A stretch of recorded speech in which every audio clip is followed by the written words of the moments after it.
मौसर नाम का एक छोटा सा राज्य हुआ करता था।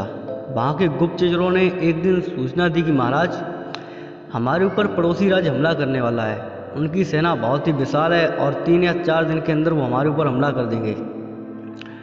गुप्तचरों ने बताया कि उनकी सेना इतनी विशाल है कि हमारे छोटे से राज्य की छोटी सी सेना उनके आगे टिक पाए, ये असंभव है। कोई पॉसिबिलिटी ही नहीं है कि हम उनके आगे टिक पाएँ। राजा बहुत चिंतित हो गया।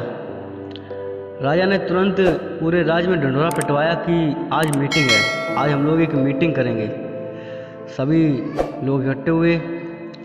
अच्छा, राजा ने कहा कि जिसको भी अपना सुझाव देना हो वो अपना सुझाव दे कि हम अंतिम समय में क्या कर सकते हैं। क्योंकि राजा भी हार मान चुका था। राजा कह रहा था कि यार, उनकी सेना इतनी विशाल है, उनकी सेना लाखों में है, हमारी सेना सिर्फ हजारों में है, तो उनके आगे टिकना मेरा बहुत मुश्किल है। उसी राज्य में एक पागल भी रहता था। उसने भी भाई अपनी एडवाइस दी। उसने कहा कि क्यों ना हम अगर हमला आज की रात कर दें तो। राजा बोला कि चाहे खरबूजा चाकू पे गिरे या चाकू खरबूजे पे गिरे, नुकसान तो सिर्फ खरबूजे का ही होगा। पागल ने बहुत देर समझाया। पागल ने कहा कि उनकी सेना बहुत विशाल है, लेकिन अभी वो तैयार नहीं है युद्ध के लिए। अभी वो युद्ध की तैयारी कर रहे हैं। वो 3 दिन बाद हमला करेंगे। अगर हम उन पर अभी हमला कर देंगे तो वो संभल नहीं पाएंगे और हमारी जीतने की कुछ उम्मीद बढ़ेगी। ऐसे भी अगर हमने हमला नहीं किया तो हमारा विनाश तो तय है, क्योंकि कुछ दिनों बाद वो हम पर हमला कर देंगे। राजा की बात समझ में आ गई।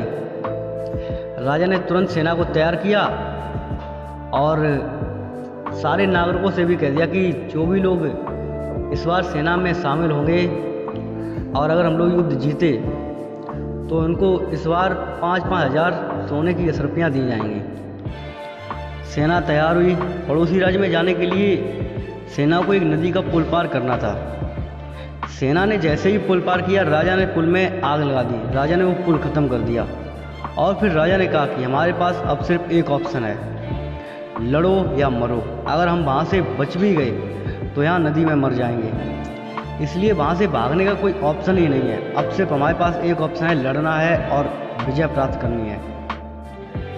अब सेना के भी समझ में आ गया था कि हमारे पास वापस जाने का कोई ऑप्शन नहीं है। सेना भी ये बात समझ चुकी थी कि अब हम लोग वापस नहीं जा सकते हैं। सभी सैनिक पूरी क्षमता के साथ लड़े। पड़ोसी राज्य के बड़ी सेना को भी मात दे दी। अब वो लोग पड़ोसी राज्य को अपने अंडर में ले चुके थे, पड़ोसी राज्य पर विजय प्राप्त कर चुके थे।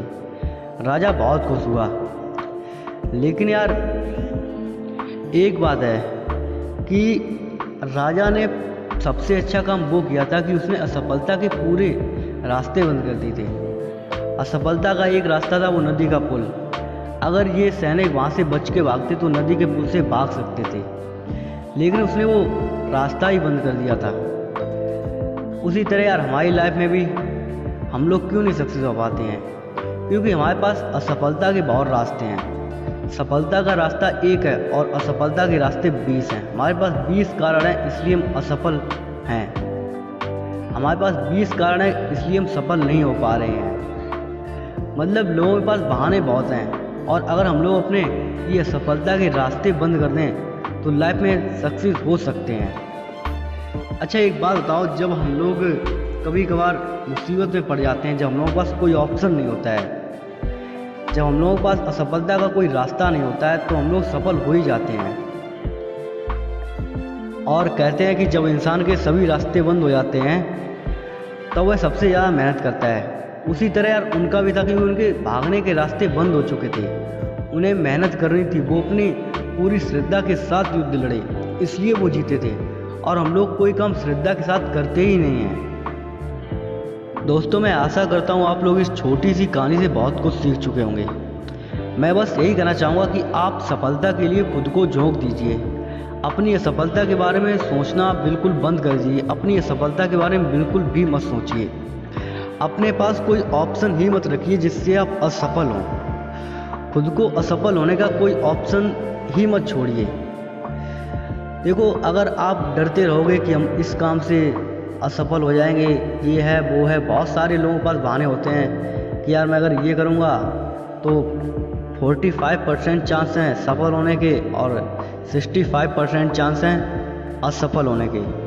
मतलब 65% चांस हैं कि हम लोग फेल होंगे ही होंगे। तो यार पहले बात तो ये 65% वाले चांस को ख़त्म करो, इसको पहले ख़त्म करो। ये ऑप्शन क्या है, ये ऑप्शन साथ में क्यों लेकर चल रहे हो?